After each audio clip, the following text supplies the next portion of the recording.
Okay, so in this video, I will talk about balance na binary tree. So when we say balance na binary tree, it is one where the height difference between the left and the right na subtrees of any node is at most one. Okay, so here's an example.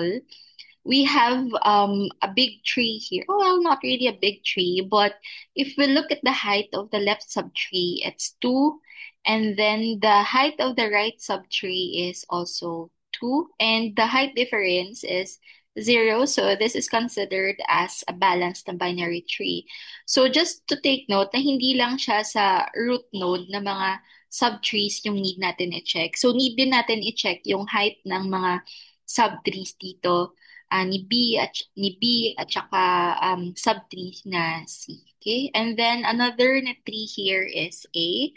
And root node niya is A. And if we look at the heights of the left at saka right sub-tree, so the difference is 1 then. So itong left na sub-tree has a height of 2 and this right sub-tree has a height of 3. Okay? And of course, as I mentioned, need din natin i-check yung difference ng heights sa sub-tree ni B. So that is a 1 kasi meron siyang left pero wala siyang right. Tapos dito din sa sub-tree ni C. So which is this at saka this in which na 1 din yung difference. Okay? So again, hindi lang siya sa root node na left at saka right na subtrees. Okay? Here are examples of the unbalanced na binary trees. On the other hand, so if we look at this one, this left na subtree has a height of A, and the right subtree has a height of 3. So 1, 2, at saka 3. If you remember, ano ba yung definition natin yung height?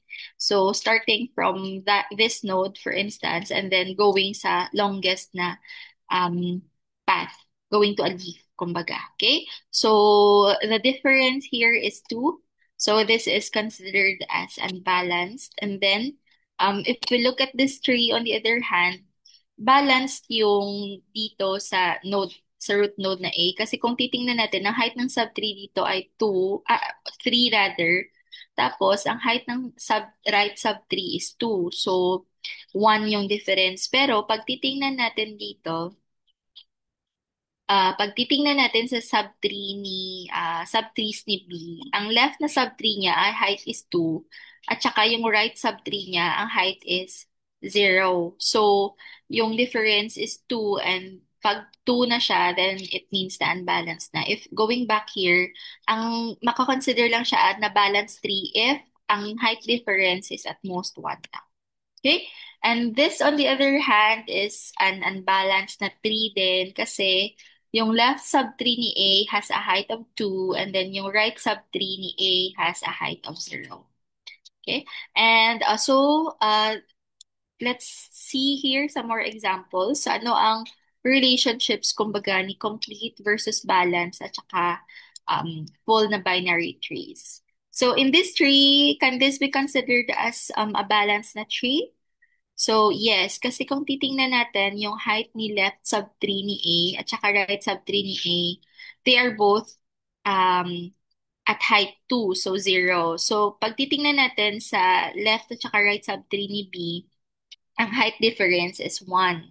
Kay C, 0 din. Okay? So, balanced siya. Pero, hindi siya complete kasi hindi siya filled from left to right. So, si B, wala siyang um, right child here. Pero, merong children si C na E at saka F. So, unless siguro na si E ililipat natin dito at saka si F ililipat natin siya as a left child ni C, then magiging complete na siya. Hindi din siya full kasi si B has only one child. So, di ba, yung definition natin ng full na binary tree is that meron siyang either zero or dalawang children. Okay? So, what about this one? So, unang tingin pa lang masasabi mo na agad na hindi balanced yung tree. Kasi kung titingnan yung height ng left subtree ni A, so it's actually 3, right? Pero ang right na subtree ni A has a height of 1. So, ang difference ng height ng left at saka right subtree ni A ay 2. So, hindi na siya balanced, okay? Incomplete din siya kasi 'di ba we have mentioned na yung mga leaf elements mo are possible or hindi naman siya leaf elements, dapat filled siya. Mga hindi not filled na mga spots are only on the lowest level lang. Pero kung titingnan, hindi filled yung children ni G, tapos wala din children itong si D, tapos yung, yeah, so completely barren talaga dito sa part na to. Okay? Unless siguro na lahat ng mga um, hindi na filled dito lang sa last level dapat. Okay? And then, not full din siya. Pero full siya na na tree kasi all of the internal nodes have two na children except yung mga leaves. So every na complete na binary tree here is balanced. Balanced yung every complete binary tree but not the other way around. Okay? So pwede na balanced siya pero it's not a complete binary tree. So like this example. Okay? Yeah.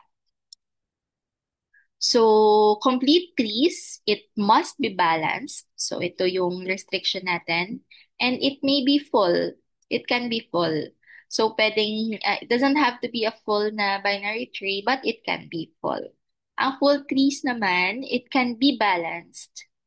And it can also be complete. Pero yung balanced na trees can be also complete and can also be full. Okay? Pero hindi naman requirement na complete talaga siya at saka full talaga siya. Pwede lang, pero hindi naman requirement. Pero dito sa complete trees, requirement na balance talaga yung tree mo. Hindi siya makakonsider na complete tree if hindi siya balanced. Okay? So in the next na video, we are going to proceed to binary tree na